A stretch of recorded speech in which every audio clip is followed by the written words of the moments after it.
வணக்கம், நான் டாக்டர் கஞ்சன் சிங் இந்தியாவிலிருந்து பேசுகிறேன்.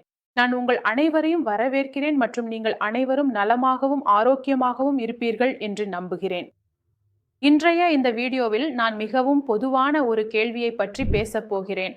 பலர், குறிப்பாக சிறுநீரக நோயாளிகள் ஓபிடியில் வருகிறார்கள், ஆன்லைனில் சிகிச்சை பெறுகிறார்கள் அல்லது நீண்டகால சிறுநீரக நோயால் பாதிக்கப்பட்டவர்கள்.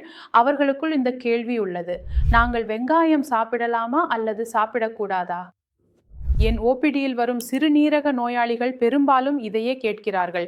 மேம், நாங்கள் வெங்காயம் சாப்பிடலாமா அல்லது வேண்டாமா?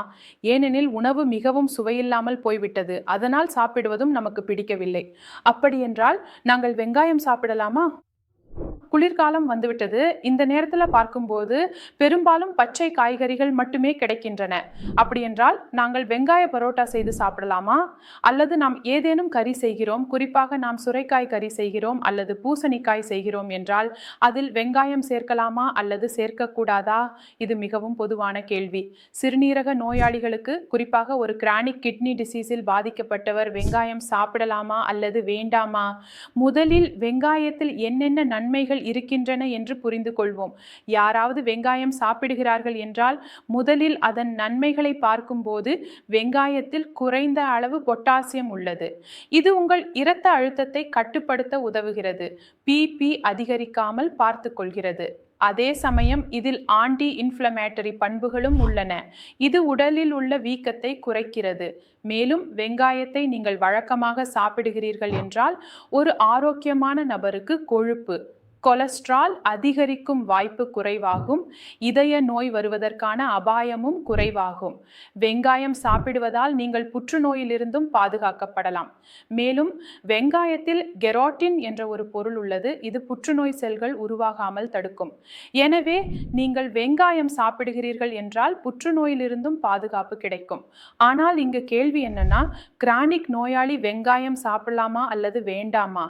நீங்கள் வெங்காயம் சாப்பிடலாம், ஆனால் குறைந்த அளவில். உங்கள் நோயின் நிலைமைதான் நீங்கள் வெங்காயம் சாப்பிடலாமா வேண்டாமா என்பதை தீர்மானிக்கும். நீங்கள் ஹோமியோபதி மெடிசின், ஹோம் பெடியாலிசிஸ் எடுத்துக்கொண்டிருந்தால் நீங்கள் கச்சா வெங்காயம் சாப்பிடக்கூடாது. உங்கள் உணவில் வெங்காயத்தை நன்றாக வேக வைத்து பயன்படுத்தலாம். நீங்கள் எஃப்டி ஹீமோடயாலிசிஸ் செய்திருக்கிறீர்கள், உங்கள் பொட்டாசியம் மதிப்பு சாதாரணமாக இருக்கிறது என்று பார்த்தால் நீங்கள் வெங்காயத்தை எளிதாக சாப்பிடலாம், ஆனால் குறைந்த அளவில். கச்சா வெங்காயம் சாப்பிடக்கூடாது, வெங்காயத்தை வேக வைத்து சாப்பிடலாம். மேலும் வெங்காயம் வைத்து ஸ்டஃப் பரோட்டாவும் செய்து சாப்பிடலாம்.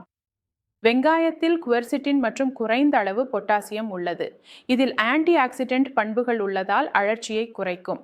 வெங்காயம் இரத்த அழுத்தத்தையும் பிபி கட்டுப்படுத்துகிறது, சர்க்கரையையும் கட்டுப்படுத்துகிறது, அதேபோல் கொழுப்பு அளவையும் கட்டுப்படுத்தும் பணியை செய்கிறது. அப்படியானால் உங்கள் சிறுநீரகங்கள் பிபி காரணமாகவோ சர்க்கரை காரணமாகவோ பாதிக்கப்பட்டிருந்தால் நீங்கள் குறைந்த அளவில் வெங்காயம் சாப்பிடலாம். ஆனால் நீங்கள் வெங்காயத்தின் அளவை அதிகரித்து மிக அதிகமாக வெங்காயம் சாப்பிடத் தொடங்கினால் அது உங்கள் பொட்டாசியம் அளவையும் அதிகரிக்க செய்யும். ஏன் அதிகரிக்க செய்யும் என்றால் உங்கள் சிறுநீரகம் சரியாக செயல்படவில்லை, அது கூடுதல் கழிவுகளை வடிகட்ட முடியவில்லை. எனவே நீங்கள் அதிக அளவில் வெங்காயம் அல்லது பொட்டாசியம் அதிகமுள்ள உணவுகளை சாப்பிடினால் சிறுநீரகம் அந்த கூடுதல் பொட்டாசியத்தை வெளியேற்ற முடியாது. அது உங்கள் இரத்தத்தில் அதிகரித்து காணப்படும். பொட்டாசியம் அளவு அதிகரித்தால் இதய நின்று போகும் அபாயம் மிகவும் அதிகமாகும். எனவே உங்கள் பொட்டாசியம் சாதாரண அளவில் இருந்தால் வெங்காயம் சாப்பிடலாம், ஆனால் குறைந்த அளவில் மட்டும் சாப்பிடுங்கள். அதிகமாக வெங்காயம் சாப்பிட வேண்டாம். வீட்டிலிருந்து மருந்து எடுத்துக்கொண்டிருக்கும் நபர்கள் அவர்கள் கச்சா வெங்காயம் சாப்பிடக்கூடாது. வெங்காயத்தை நன்றாக வேக வைத்து சாப்பிடலாம். எனவே இந்த வீடியோவில் சிறுநீரக நோயாளிகள் வெங்காயம் சாப்பிடலாமா இல்லையா என்பதை நீங்கள் புரிந்து கொண்டிருப்பீர்கள் என்று நம்புகிறேன். இன்றைய வீடியோ இத்துடன் முடிகிறது. அடுத்த வீடியோவில் சந்திப்போம். அதுவரை நன்றி.